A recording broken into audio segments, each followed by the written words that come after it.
things went on that just astonished me. I was particularly struck by Margaret Beckett's hanging baskets. I don't know if you remember Margaret Beckett being lynched on the BBC's Question Time in May last year. Apparently she charged more than £1,000 for potted plants and hanging baskets.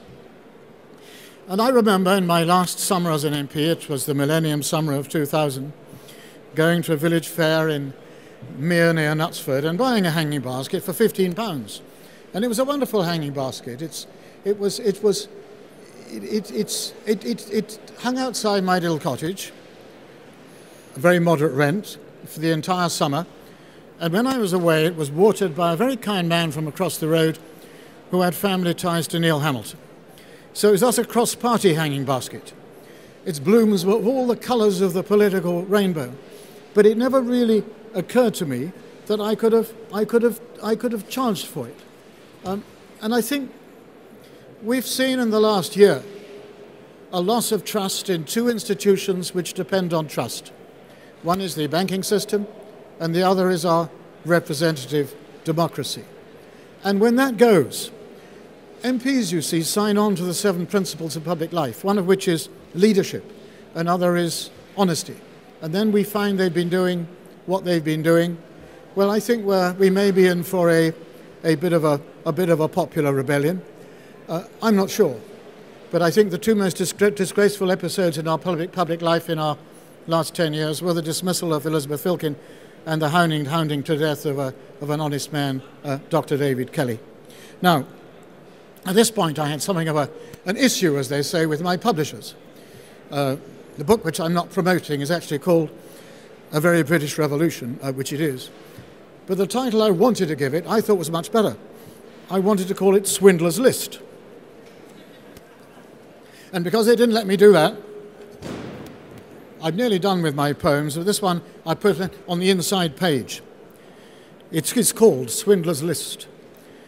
I wish I had my own duck house, redacted and anonymous, a shaded pool where ducks could float, a pond, a river or a moat, a place unto the manor born, where moles would not uproot the lawn. I was not born to privilege, but loitered at the water's edge and played the honourable member from January to December. I wish to thank the voters' sense for choosing me at their expense. On their behalf, I did my best, including things they never guessed. Though my accomplishments were zero, in fiddling I was next to Nero. I was a self-philanthropist, master of the John Lewis list. I had a profitable innings and duly pocketed the winnings. The subsidies, the perks, the pay, the petty cash, the ACA, the Tudor beams, the chandeliers, the bills for swimming pool repairs, the hanging plants, the trouser press, nothing exceeded like excess. The whirlpool baths, the horse manure, whiter than white, purer than pure. And so it was until, alas, the MP's scandals came to pass. I was your honourable friend. A pity that it had to end.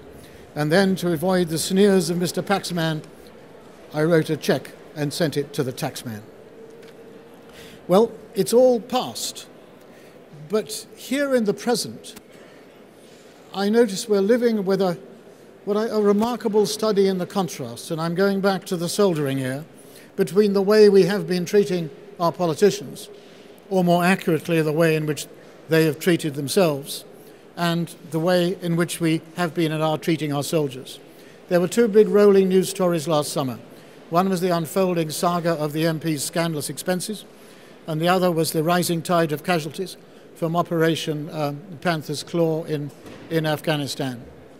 Sometimes I think that we British have gone AWOL from our history. We are now fighting our 4th Afghan war. You might like to wonder who won the other 3. We didn't. I expressed my dismay at this contrast in this little poem. The Honourable Humphrey Ponsonby MP, now serving his 5th term, is not without a sense of his importance to the nation. His luxuries, a new plasma TV, and emergencies are falling out with his constituency association. A fallen comrade is a party friend whose term has come to a disgraceful end. Private Tom Atkins of the Fusiliers, by contrast, under rifle fire and mortar, is in his 2nd war zone in 3 years. His luxury, a bucket of clean water. Emergency, a Taliban attack. involving IEDs and casual slaughter. A fallen comrade, one who won't unpack his kit when he's repatriated back. Look at these two we pay our taxes for and work out which does less and which does more. Then ask in terms of rates and pay and such why one should get so little, one so much. And I think part of the problem, and I've written about it in another book, is for the first time in my adult life, and I'm quite old now, we have no one in government. We have not a minister or junior minister who has ever served in the armed forces. Not one. And this is quite new.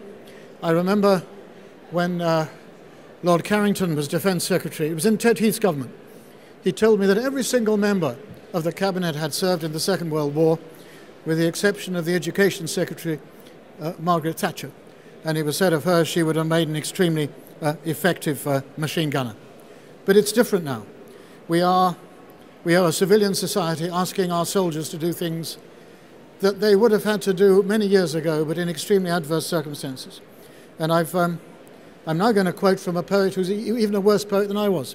His name is William Topaz McGonigal, and he specialized in anthems to imperial expeditions.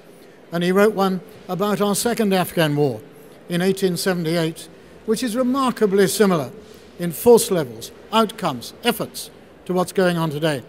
He wrote in praise of General Sir Frederick Roberts, later Lord Roberts, who led the expedition. He said, "Success to Lord Roberts, he's a very great man. He defeated the Afghans in Afghanistan. With an army 7,000 strong, he spread death and desolation all along." Well, guess the size of our army in Helmand and Kandahar last year. It was 7,000 strong.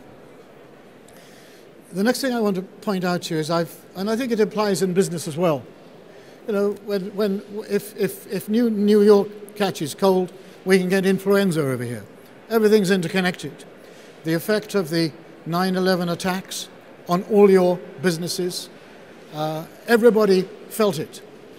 I don't have time for it here, but I have a long spiel about how the war in Bosnia led indirectly, in some way, to the 9/11 attacks. And the recognition of Croatia at the end of 1991 led to the war in Bosnia, which led to the victimization of one of the peoples of Bosnia particularly. You saw the images of the fallen minarets, the broken mosques, the tens of thousands of fleeing refugees. And these were seen in the Islamic world. And the Islamic world responded, as it should, with humanitarian aid, but it also responded with the jihadist fighters. There was a Mujahid brigade in central Bosnia, and none of their prisoners, not one of their prisoners, ever survived. And two of the 9/11 hijackers gave the war in Bosnia as the reason for signing on for that particular suicide mission. So what I'm saying here is that there are no freestanding events. Everything casts shadows. I was in Somalia last May. I'm a UNICEF ambassador because UNICEF, apart from me, has goodwill ambassadors who are all celebrities. They're footballers and they're pop singers. But you can't send Robbie Williams or David Beckham to a war zone, so they send me. I'm what I call the expendable ambassador.